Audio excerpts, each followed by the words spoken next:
پھر اس نے کہا آخری بار کہہ رہے ہیں، مان لے، دیکھ مان لے ورنہ نقصان اٹھائے گا۔ لعنت ہے تیری صورت پر بھوریا چرن، لعنت ہے تیری صورت پر، تو مجھے کیا مجبور رکھ سکے گا؟ کوشش کر لے، جتنی کی جا سکتی ہے تجھ سے، جتنی کوششیں تجھ سے کی جا سکتی ہیں کر لے، اور اب میں چلتا ہوں۔ ہلنا مت اپنی جگہ سے، کہہ دیا ہم نے، ہلنا مت۔ وہ بولا اور دفعتاً ہی میرے پاؤں اپنی جگہ ساکت ہو گئے۔ بھوریا چرن کی قوتیں میرے اوپر کارگر ہو رہی تھیں، لیکن اس کا بس میرے دل و دماغ پر نہیں چل سکتا تھا، میرے ارادوں کو وہ نہیں بدل سکتا تھا۔ یہ میری مرضی پر ہی منحصر تھا کہ میں اس کی بات مانوں یا نہ مانوں۔ بھوریا چرن ایک بار پھر زمین پر بیٹھ گیا۔ اس نے دونوں گھٹنوں میں اپنا سر دے لیا، دیر تک بیٹھا رہا، اور اس کے بعد اچانک ہی اس کے ہاتھ پاؤں بڑھنا شروع ہو گئے۔ وہ ایک بار پھر مکڑی کی شکل اختیار کر لیا۔ اس کا چہرہ اور جسم جوں کا توں تھا، بس مکڑی کی طرح اس کے بدن میں ہاتھ پاؤں اگاتے تھے۔ اس وقت بھی وہ ایک کالی مکڑی کی شکل اختیار کر گیا تھا اور خونی نگاہوں سے مجھے دیکھ رہا تھا۔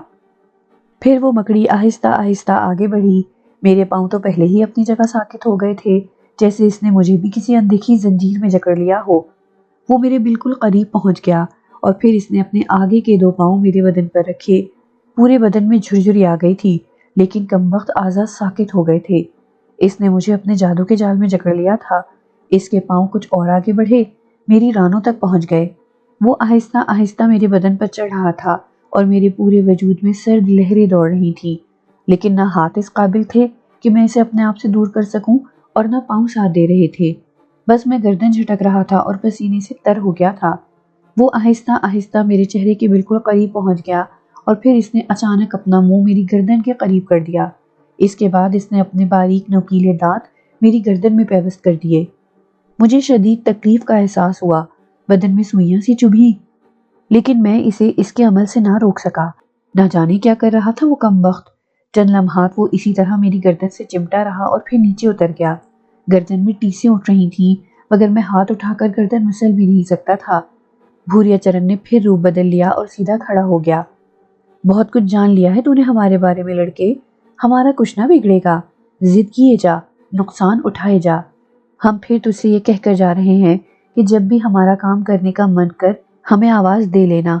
تجھ سے دور ہی کتنے ہوتے ہیں ہم، آ جائیں گے اور کھلی چھوٹ دے رہے ہیں تجھے، جو من چاہے ہمارے خلاف کچھ نہ کر پائے گا۔ یہ ہم تجھ سے کہے دے رہے ہیں، ٹھیک ہے؟ جا دیکھ سنسار کو، کیسا ہے یہ، بڑا اچھا لگے گا تجھے، ہم پھر ملیں گے تجھے جب ضرورت ہوگی۔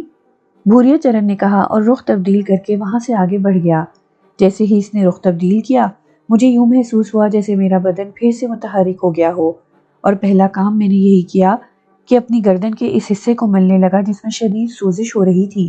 نہ جانے اس کتے نے کیا کر دیا تھا، گردن کے اس حصے کو چھونے سے ہی ٹیسیں اٹھنے لگتی تھیں۔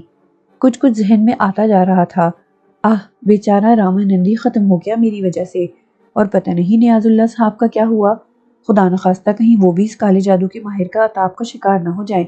بڑا غم ہوگا مجھے اگر ایسا ہو گیا تو۔ اپنی مصیبت میں تو گرفتار تھا ہی، نیاز اللہ صاحب کا خدشہ اور دل میں بیدار ہو گیا۔ میں نے ادھر ادھر نگاہیں دوڑائیں، یہاں رکنا تو اب بے مقصد ہی تھا۔ جوہر میں جا کر اس شیشے کو تلاش تو نہیں کر سکتا تھا۔ یہ ساری باتیں میری سمجھ سے باہر تھی۔ بس وقت نے نہ جانے کیا کیا بے تکی چیزیں سمجھائی تھیں جنہیں میں نے کبھی خواب میں بھی نہیں سوچا تھا۔ کھنڈرات سے واپس چل پڑا، دل میں نیاز اللہ صاحب کا خیال بھی تھا اور اپنی تکلیف بھی بے چین کیے دے رہی تھی۔ چلتا رہا، بس بے دھیانی کا سا عالم تھا۔ حالانکہ کافی فاصلہ طے کر کے تانگے میں بیٹھ کر نیاز اللہ صاحب یہاں آئے تھے، لیکن میں چلا جا رہا تھا۔ نیاز اللہ صاحب کی خیریت مل جائے، بس اس کے بعد ان کی طرف رخ نہیں کروں گا۔ میری نحوستیں کسی بھی اس شخص کو نہیں چھوڑ سکیں گی جس کے دل میں میرے لیے محبت کا تھوڑا سا بھی جذبہ ابھرے گا، اور جو میری کہانی سے واقف ہو جائے گا۔ خدا کرے نیاز اللہ صاحب خیریت سے رہے، خدا کرے اس بدبخت سادھو کے دل میں ان کا خیال نہ آئے۔ بس یہی دعا میرے دل میں تھی۔ نہ جانے یہ سفر کب تک جاری رہا، وقت کا بھی کوئی اندازہ نہیں ہو پا رہا تھا۔ نیم دیوانگی کسی کیفیت تاری تھی، بار بار گردن پر ہاتھ پہنچ جاتا، اندازہ بھی نہیں ہو پا رہا تھا کہ گردن پر کیسا زخم ہے، ٹٹولنے سے کوئی احساس نہیں ہوتا تھا۔ نہ جانے کتنا سفر طے ہو گیا، پھر مجھے روشنیاں نظر آئیں، مدھم مدھم روشنیاں آبادی کا نشان دے رہی تھیں۔ میں شاید شہر کی حدود میں داخل ہو گیا تھا۔ شہر میں داخل ہوا، لیکن یہ سب کچھ تو اجنبی لگ رہا تھا۔ یہ وہ جگہ تو نہیں تھی، میرا مطلب ہے وہ آبادی تو نہیں تھی۔ جہاں نیاز اللہ صاحب رہتے تھے۔ راستہ بھٹک کر کسی اور ہی سمت نکل آیا تھا۔ اتنے دن میں تھوڑا بہت اندازہ ان علاقوں کے بارے میں لگا چکا تھا۔ یقینی طور پر یہ نیاز اللہ صاحب کی بستی نہیں تھی۔ دل چاہا کہ پھوٹ پھوٹ کر رو پڑوں۔ صبح ہونے میں شاید تھوڑی ہی دیر رہ گئی تھی۔ ایک درخت نظر آیا، اس کے نیچے جا بیٹھا، اور پھر در حقیقت آنکھوں سے آنسو بہنے لگے اور ہچکیاں بند گئیں۔ میں دیر تک دل کی بھڑاس نکالتا رہا، پھر بھوک لگ رہی تھی، چاروں طرف نظر دوڑا رہا تھا۔ ویسے بھی رامانندی کے قیام کے دوران کھانے پینے کو کچھ نہیں ملا تھا، بس درختوں کے پھلوں وغیرہ پر اپنا گزارا کرتا رہا تھا۔ اس وقت بھوک کچھ زیادہ ہی محسوس ہونے لگی تھی۔ آنسو خشک کیے گردن کی تکلیف کم ہونے کا نام نہیں لیتی تھی۔ اپنی جگہ سے ہٹا اور کافی دور چلنے کے بعد مجھے ایک جگہ روشنی سی نظر آئی۔ یہ کوئی چھوٹا سا جھونپڑا ہوٹل تھا، جہاں شاید نہاری پکائی گئی تھی اور تندور پر روٹیاں لگ رہی تھیں۔ ان تمام چیزوں کو دیکھتے ہی بھوک نے کچھ ایسی شدت اختیار کی کہ میرے قدم اس کی جانب بڑھ گئے۔ چند افراد کاموں میں مصروف تھے، غالباً صبح ہی صبح تمام تیاریاں کر لی گئی تھیں۔ گاہکوں کے آنے میں ابھی دیر تھی۔ پیسے نام کی کوئی چیز میرے پاس موجود نہیں تھی، لیکن دل مچل رہا تھا، وہ کرنے پر آمادہ ہو گیا جو کبھی نہیں کیا تھا۔ میں ان لوگوں کے پاس پہنچ گیا۔ کھانا کھانا چاہتا ہوں، میں نے کہا۔ تیار ہے بابو، بہت صبح گھر سے نکل آئے؟ کھڑے پر بیٹھے ہوئے بھاری بھرکم شخص نے کہا۔ مسافر ہوں بھائی، میں نے جواب دیا۔ بیٹھو، اندر بیٹھ جاؤ۔ اس نے نرمی سے اشارہ کیا اور میں اندر جا بیٹھا۔ رمضان دیکھ بابو کو، اس شخص نے زور سے کہا اور دبلا پتلا آدمی میرے پاس پہنچ گیا۔ بولو بابو، کھانا لے آؤ بھائی، میں نے ٹھنڈی سانس لے کر کہا اور وہ آوازیں لگانے لگا۔ میرا دل دھڑک رہا تھا۔ پیٹ کا دوزخ تو بھر جائے گا، مگر اس کے بعد جو بے عزتی ہوگی، اس کا احساس تھا۔ ان لوگوں کی نرمی کیا رخ اختیار کر جائے۔ کبھی ایسا نہیں کیا تھا۔ دل رو رہا تھا، مگر یہ لمحے بھی میری تقدیر میں لکھے تھے۔ پھولی ہوئی خمیری روٹیاں اور سرخ تار والی نہاری کیا لذت دے رہی تھی، بیان نہیں کر سکتا۔ کاش کچھ پاس ہوتا، وہی دے کر ان لوگوں کو مطمئن کر سکتا۔ کھانا لیا، 2 روٹیاں ختم ہو گئی پیٹ میں، پتہ ہی نہیں چلا۔ میں نے اسے اور کھانا لانے کے لیے کہا۔ 6 پلیٹ سالن اور 12 روٹیوں تک تو کام چل گیا، حالانکہ میرے ہر بار کے آرڈر پر کھانا لانے والے کے چہرے پر حیرت پھیل جاتی تھی، اور جب میں نے 7ویں پلیٹ مانگی تو وہ کسی قدر خوفزدہ ہو گیا۔ اس نے مجھے خوفزدہ نظروں سے دیکھا اور بولا، یہ سب کہاں جا رہا ہے بابو؟ میں چونک پڑا۔ دیکھنے میں تو معمولی لگتے ہو، کوئی پہلوان ہو کیا؟ اور کھانا لا سکتے ہو؟ ہمیں کیا، دیکھا جاؤ پوری۔ وہ آگے بڑھ گیا، البتہ اس نے دیکھ پر بیٹھے ہوئے آدمی سے کچھ کہا تھا اور وہ بھی چونک کر مجھے دیکھنے لگا تھا۔ دونوں میں کچھ باتیں ہوئیں۔ اس بار وہ 6 روٹیاں اور سالن لے آیا۔ اس کے احساس دلانے سے میں بھی چونکا تھا، اور یہ مجھے اندازہ ہوا تھا کہ میں کتنا کھا چکا ہوں، مگر پیٹ یوں لگتا تھا جیسے کچھ نہ کھایا ہو۔ یہ نئی افتاد بھی، ایسا کیوں ہو رہا ہے؟ لاکھ کئی دن کے بعد گوشت چکھا تھا، مگر 12 روٹیاں؟ مجھے تعداد یاد تھی، مگر ہاتھ نہ رکے۔ میں ان روٹیوں کو بھی چٹ کر گیا۔ اب کیا کروں؟ میں نے کھانا لانے والے کی تلاش میں نظریں دوڑائیں، مگر وہ کہیں کھسک گیا تھا۔ سامنے پانی کا بھرا ہوا جگ رکھا تھا، گلاس میں پانی انڈیل کر پیا اور پھر پانی پیتا چلا گیا۔ چند گلاس میں ہی جگ خالی ہو گیا تھا۔ نہاری کی دیگ کے پیچھے بیٹھے ہوئے شخص نے دیکھ لیا تھا اور اس کا دم خشک لگ رہا تھا۔ میں اپنی جگہ سے اٹھا اور جیسے ہی بینچ کے پیچھے سے نکلا، وہ شخص بھی جلدی سے تھڑے سے نیچے اتر آیا۔ اور پانی مل سکے گا بھائی؟ ہو ہے۔ اس نے ٹنکی کی طرف اشارہ کیا اور میں وہاں پہنچ گیا۔ گلاس پر گلاس پیے جا رہا تھا، مگر نہ بھوک مٹی تھی نہ پیاس۔ جھلا کر گلاس رکھ دیا اور پھر آخری مرحلے سے نمٹنے کے لیے تیار ہو گیا، مگر ایک عجیب چیز دیکھنے کو ملی۔ تھڑے پر بیٹھا ہوا شخص غائب تھا۔ بیرا تو پہلے ہی غائب ہو گیا تھا، اور یہاں تک کہ تندور پر روٹیاں لگانے والے بھی اپنی جگہ چھوڑ کر بھاگ گئے تھے۔ ایک لمحے تو کچھ سمجھ میں نہیں آیا، مگر پھر ہنسی آ گئی۔ کام دوسرے انداز میں بن گیا۔ وہ لوگ شاید میری خوراک سے خوفزدہ ہو گئے تھے اور نہ جانے کیا سمجھ کر بھاگ نکلے تھے، مگر عزت رہ گئی تھی۔ میں خود بھی تیز تیز قدموں سے وہاں سے چل پڑا اور اس جگہ سے بہت دور آ کر سکون کی سانس لی۔ مگر قصہ کیا ہے یہ؟ کوئی بیماری ہے؟ اتنے دنوں کی بھوک ہے یا بھوریا چرن کا کوئی انعام؟ آخری بات دل کو لگتی تھی۔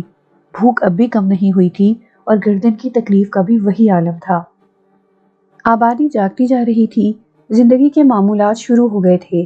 ایک پلیا پر بیٹھ کر میں ان خوش نصیبوں کو دیکھنے لگا جو اتنی صبح جاگ کر زندگی کی ضرورتیں پوری کرنے نکل کھڑے ہوئے تھے، اپنے عیش و آرام کو ترک کر کے۔ لیکن میری نسبت وہ کس قدر خوش نصیب تھے کہ انہیں ایسی کسی مصیبت میں نہیں گرفتار ہونا پڑا تھا۔ کاش میرے ابتدائی اقدامات بھی درست ہوتے، میں بھی دنیا کے ان رہنے والوں کی مانند ایک اچھے انسان کی طرح زندگی گزارتا اور انہی لوگوں کی مانند تلاش رزق میں نکل کھڑا ہوتا۔ کاش میں آسان ذرائع سے جائز اور ناجائز طریقوں سے دولت کی ڈھیر لگانے کے بارے میں نہ سوچتا۔ کیا حسین زندگی ہوتی، صبح سے شام تک محنت کی جائے اور اس کے بعد گھر کا رخ کیا جائے، مگر پیارا گھر جہاں اپنے ہوتے ہیں، لیکن ایک میں بد نصیب تھا، بھائی بہن ماں باپ پیار کرنے والا دوست ماموں، لیکن سب سے دور، سب کے لیے عذاب کا باعث۔ کاش تھوڑا سا سوچنے کا موقع مل جاتا اور میں اپنے راستے درست کر لیتا، مگر اب تو سب کچھ چھن گیا تھا، سب کچھ۔ ہاتھ تھا کہ مسلسل گردن پر مصروف تھا، گردن پھوڑا سی لگ رہی تھی، جو کچھ ابھی ہو چکا تھا وہ ناقابل یقین تھا، لیکن قابل یقین بات ہی کون سی تھی؟ لوگوں کو بتاتا تو سبھی حیرت زدہ ہو جاتے۔ اب تک ایسا ہی ہوا تھا، بڑا عجیب معاملہ تھا، اور میں سمجھ رہا تھا کہ بھوریا چرن کا یہ وار سب سے زیادہ سخت ہے۔ اب تک تو دنیا سے ہی چھپتا پھرا تھا اور دنیا کے لیے اپنے آپ کو نقصان دہ سمجھتا رہا تھا، لیکن بات اب اپنی ذات پر ہی آ گئی تھی۔ یہ بھوک، اس بھوک کا کیا ہوگا؟ ناقابل یقین حد تک کھا پی کر آیا تھا۔ بھلا اتنی ساری روٹیاں اور اتنا سارا سالن جو میری جیسی جسامت کے 8-10 آدمیوں کے لیے کافی ہو، میں اکیلا ہی چٹ کر گیا تھا۔ اتنا پانی پی گیا تھا کہ بیچارے ہوٹل میں بیٹھے ہوئے لوگ بھی اٹھ کر بھاگ گئے، مگر بھوک نہ مٹی تھی، ہونٹ خشک ہو رہے تھے۔ اس عالم میں کیا جی سکوں گا؟ دل یہ چاہ رہا تھا کہ کچھ کھاؤں، لیکن ذہن تسلیم نہیں کر رہا تھا۔ بے بسی کی نگاہوں سے وہیں پلیا پر بیٹھا لوگوں کو دیکھتا رہا۔ سورج نکل آیا تھا، پھر نیاز اللہ صاحب کا خیال آیا، یہ بستی کون سی ہے آخر؟ یہ نیاز اللہ صاحب کی بستی تو نہیں ہے، کوئی منظر وہاں کا سا نہیں ہے، نہ جانے کہاں نکل آیا ہوں۔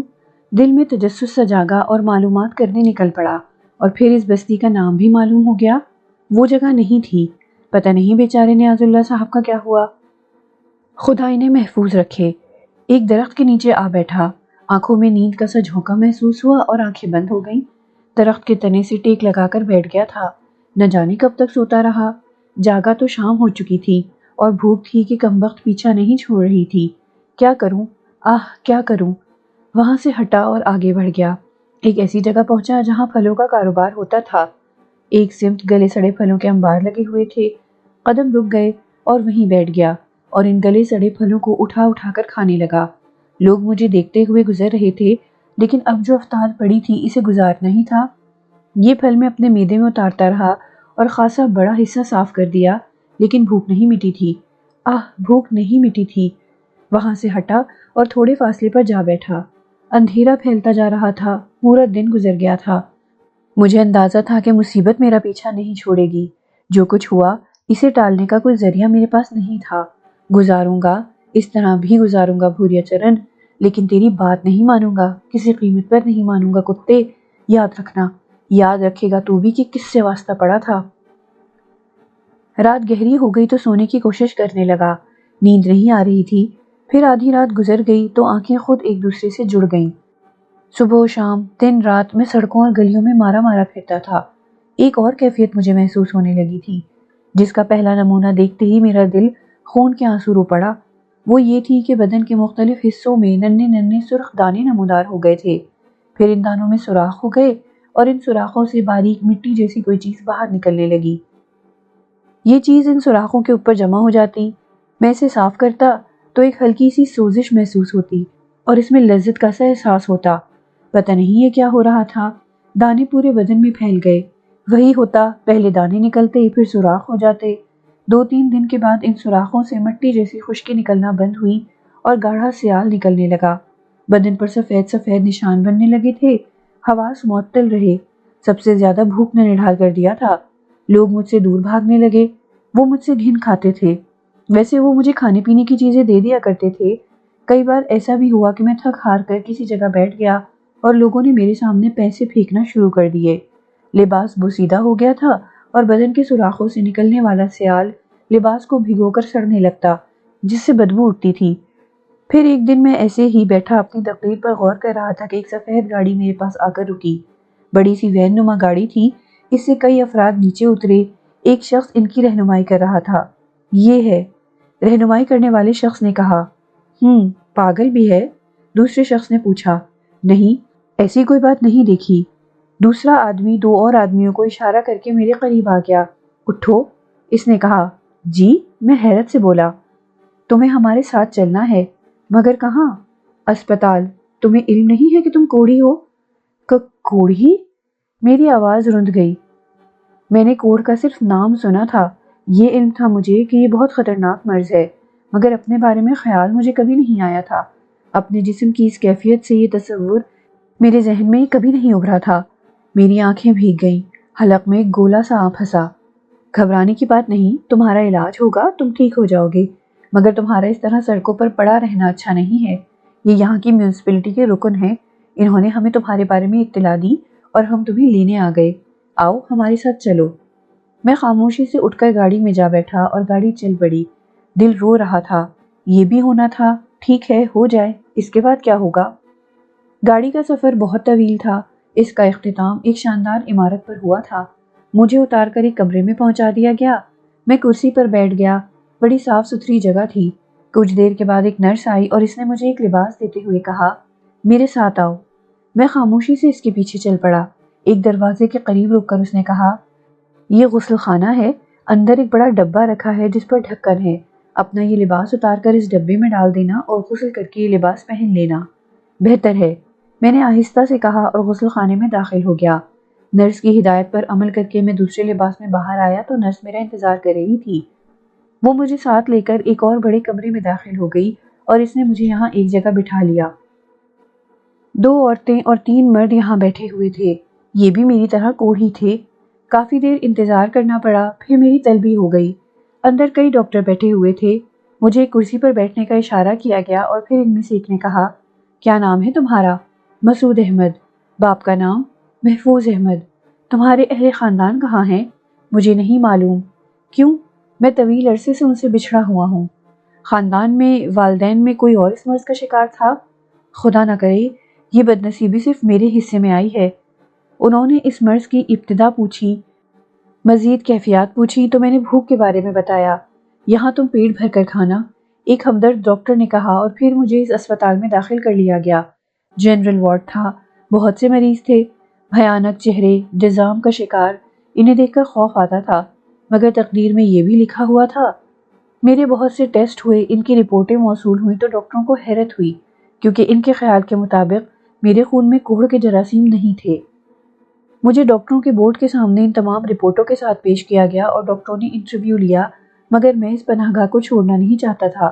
یہاں کچھ سکون تھا۔ میں نے انہیں بھوریا چرن کے بارے میں کچھ نہیں بتایا، مگر مجھے جنرل وارڈ سے اسپیشل وارڈ میں منتقل کر دیا گیا۔ میرا انوکھا مرض ڈاکٹروں کو دلچسپ لگا تھا اور وہ اس پر تحقیق کرنا چاہتے تھے۔ مجھے بھوک کی تکلیف کے سوا اور کوئی تکلیف نہیں تھی۔ اسپیشل وارڈ میں میرے ساتھ 3 مریض تھے، جن میں ایک معمر شخص تھا جو کافی تعلیم یافتہ اور نمازی آدمی تھا، نام سلیم بیگ تھا، اور دوسرا شہزادہ تھا جس کی عمر 30 سال کے قریب تھی، تیسرا فرید شاہ تھا۔ سلیم 5 وقت کا نمازی، خوش اخلاق آدمی تھا اور اس سے میری زیادہ دوستی ہو گئی تھی، لیکن میں نے اسے بھی اپنے بارے میں کچھ نہیں بتایا تھا۔ ڈاکٹروں نے پہلا تجربہ میری بھوک پر کیا اور انہوں نے مجھے کھانے کے انبار کے سامنے بٹھا دیا۔ مجھے کھانے کی کھلی چھٹی تھی۔ میں نے کھانا شروع کر دیا اور ڈاکٹروں کو چکر آ گئے۔ بہت دیر کے بعد انہوں نے مجھے کھانے سے روکا۔ میرا وزن کیا، مگر وزن نارمل تھا۔ ان سب کے لیے یہ نہایت حیران کن بات تھی۔ ایک ڈاکٹر نے مجھ سے پوچھا، تم ہمیشہ اتنا کھاتے ہو؟ نہیں ڈاکٹر صاحب، اس مرض کے آغاز کے ساتھ ایسا ہوا ہے۔ مزید کتنا کھا سکتے ہو؟ دوسرے ڈاکٹر نے سوال کیا۔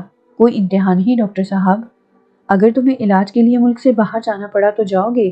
ہاں، جینا چاہتا ہوں ڈاکٹر صاحب، میں نے درد بھرے لہجے میں کہا۔ آنکھوں میں خود بخود آنسو آ گئے تھے۔ ڈاکٹروں نے مجھے تسلیاں دیں اور چلے گئے۔ اس رات دل بڑا بے چین تھا، طبیعت پر بوجھ طاری تھا۔ بستر سے اٹھ کر کھڑکی کے پاس جا کھڑا ہوا۔ باہر پرسکون سناٹا پھیلا ہوا تھا۔ دور بلندی پر کچھ روشنیاں جگمگا رہی تھیں۔ میں ان روشنیوں کو دیکھتا رہا۔ دل میں طرح طرح کے خیالات آ رہے تھے۔ اس کائنات میں لوگ بڑے بڑے جرم کر لیتے ہیں، بعض تو آرام سے زندگی بسر کر جاتے ہیں۔ کیا میں اس دنیا میں سب سے بڑا مجرم ہوں؟ کیا اللہ کے حضور میری توبہ کے دروازے بند ہو چکے ہیں؟ کیا میری توبہ کبھی قبول نہ ہوگی؟ دل بہت دکھ رہا تھا، آنکھوں میں حیرت ابھر آئی تھی۔ اچانک دل دہل کر رہ گیا۔ کسی نے عقب سے میرے شانے پر ہاتھ رکھ دیا تھا۔ کوئی آواز نہیں سنائی دی تھی۔ پھر یہ ہاتھ کس کا ہے؟ گھوم کر دیکھتے ہوئے خوف محسوس ہو رہا تھا۔ بدن پر کپکپی طاری تھی، اب تو اعصاب بھی کمزور ہو گئے تھے۔ کون ہے یہ؟ کون ہے؟ کیا بھوریا چرن؟ کیسے ہو بیٹے؟ عقب سے آنے والی آواز نرم اور شفیق تھی۔ میں اس آواز کو پہچاننے کی کوشش کرنے لگا، پھر مجھے اپنے اس خوف پر شرمندگی ہوئی۔ آواز تو سلیم بیگ کی تھی۔ میرے خوف سے کپکپاتے بدن کو دیکھ کر سلیم بیگ سمجھا کہ میں رو رہا ہوں۔ میں نے گہری سانس لے کر رخ بدل لیا۔ نہیں سلیم چچا، ایسا ہی لگا تھا، رات تو بہت گزر گئی، نیند نہیں آئی؟ ہاں، طبیعت کچھ بے چین ہے۔ ایک بات کہوں بیٹے؟ جی چچا۔ نماز پڑھا کرو، ساری بے چینی دور ہو جائے گی۔ اللہ نے اپنی مخلوق کو خود سے قریب آنے کے لیے بہت سے راستے کھولے ہیں، اور ان میں سب سے افضل نماز ہے، جس میں تم اس کے حضور ہوتے ہو۔ تمہارا تصور اس کی حمد و ثنا میں ہوتا ہے، اور جب خیال اس ذات باری کی طرف ہو تو کوئی اور خیال بے چین نہیں کرتا۔ نماز شروع کر کے دیکھو بیٹے، ایک تجربہ کر لو، تمہیں فائدے کا خود اندازہ ہو جائے گا۔ دل کو ایک عجیب سا دھکا لگا تھا، سب کچھ کرتا رہا تھا، نہ جانے یہ کیوں نہ کیا تھا۔ نماز آتی ہے؟ بھول گیا ہوں چچا، کوئی مشکل ہی نہیں، تھوڑی دیر میں یاد کرا دوں گا۔ ہمارے کپڑے، بدن کا کوڑ، کپڑے تو خون اور پیپ سے گندے ہو جاتے ہیں، یہ مجبوری ہے، بیماری بھی خالق کا تحفہ ہے، دل کی طہارت ضروری ہے، غلاظت تو ہمارے سارے وجود میں بھری ہے، روح سے بدن آری ہو جائے تو اس غلاظت کا تعفن دیکھو، ناقابل برداشت ہوتا ہے۔ بس روح طاہر ہے، اس کی طہارت افضل ہے، دل سے ضرور پاک رہو، وہ مجبوریاں معاف کر دیتا ہے۔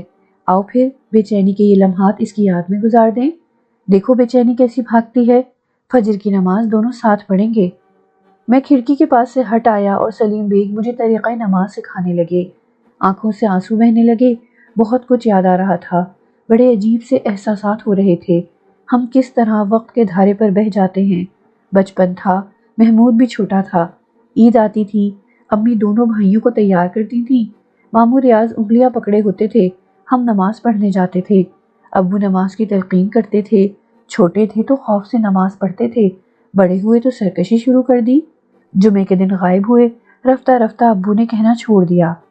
سلیم بیگ صاحب آیات الہی دہراتے رہے اور میرا ذہن بھٹکتا رہا۔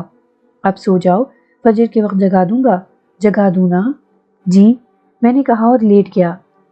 سلیم بیگ صاحب بھی لیٹ گئے، نہ جانے کب نیند آئی تھی، پتہ نہیں سویا بھی تھا یا نہیں۔ سلیم بیگ صاحب نے جھنجھوڑا تو فوراً آواز دی، ہاں چچا جاگ رہا ہوں، کیا بات ہے؟ بھول گئے؟ فجر کی اذان ہو رہی ہے، اٹھ جاؤ بیٹے، نماز نیند سے افضل ہے۔ جی چچا، میں نے کہا اور اٹھ گیا، نماز پڑھی اور پھر سلیم بیگ سے باتیں کرتا رہا۔ 2 دن گزر گئے، کوئی تکلیف نہیں تھی، مگر بھوک کی تکلیف سے نڈھال رہتا تھا۔ حالانکہ مجھے ایک وقت میں کم از کم 6 افراد کی خوراک دی جاتی تھی، کھاتے ہوئے شرمندگی ہوتی تھی، مگر دل نہیں بھرتا تھا۔ تیسری دوپہر کچھ نئے ڈاکٹر آئے اور مجھے خصوصی طور پر ان کے سامنے پیش کیا گیا۔ میری ساری رپورٹیں ان کے سامنے تھیں۔ ہم تمہیں جرمنی بھیجنا چاہتے ہیں، تمہاری تفصیل وہاں بھجوائی جا چکی ہے، اور وہاں کے ڈاکٹر تم پر تجربات کرنا چاہتے ہیں۔ یہ تجربات تمہاری موت پر بھی ختم ہو سکتے ہیں۔ تم کہتے ہو تم لاوارث ہو، اس لیے کسی اور سے تو تمہارے بارے میں بات نہیں کی جا سکتی۔ تم بتاؤ، تم تیار ہو؟ جی، میں ہکا بکا سے رہ گیا۔ تم سے اس بارے میں پوچھا گیا تھا اور تم نے آمادگی کا اظہار کیا تھا۔ پرانے ڈاکٹروں سے میں کسی ایک نے کہا، جی ہاں مجھے یاد ہے، مجھے کب جانا ہوگا؟ کچھ دن لگ جائیں گے، حکومت تمہاری روانگی کے انتظامات کرے گی، تمہاری موت کی تو محض ایک بات کہی گئی ہے، زیادہ امکانات تمہارے درست ہو جانے کے ہیں۔ تمہارے کوڑ کے مرض کا تو یہاں علاج ہو رہا ہے، اصل مسئلہ تمہاری اس بھوک کا ہے، اور جرمنی کے ڈاکٹر اسی سے دلچسپی رکھتے ہیں۔ شاید وہ تمہارے معدے کا آپریشن کرے، اس کا نتیجہ کچھ بھی ہو سکتا ہے۔ اگر تم آمادہ ہو تو اس فارم پر دستخط کر دو۔ انہوں نے ایک فارم میرے سامنے کر دیا۔ میں سوچنا چاہتا ہوں ڈاکٹر صاحب۔ کیسی باتیں کرتے ہو، ہم نے تمہارے لیے بڑی کوشش کی ہے، ڈاکٹر نے ناخوشگوار لہجے میں کہا۔ اگر میں آپ کو اس بھوک کی کہانی سنا دوں ڈاکٹر صاحب تو آپ اسے محض ایک دلچسپ افسانہ کہیں گے، اس پر کبھی یقین نہیں کریں گے۔ میرا علاج جرمنی میں نہیں ہے، بلکہ اسی ملک میں ہے۔ مقراط بننے کی کوشش نہ کرو، ہمیں کسی کہانی سے کوئی دلچسپی نہیں ہے، جانا چاہتے ہو تو اس فارم پر دستخط کر دو۔ سوچنا چاہتا ہوں ڈاکٹر صاحب، اور یہ ضروری ہے، ہم اسے مجبور نہیں کر سکتے، یہ اس کی مرضی پر منحصر ہے، اسے سوچنے کا موقع ضرور دو۔ نئے آنے والے ڈاکٹروں میں سے ایک نے کہا، اور مجھے واپس میرے کمرے میں بھجوا دیا گیا۔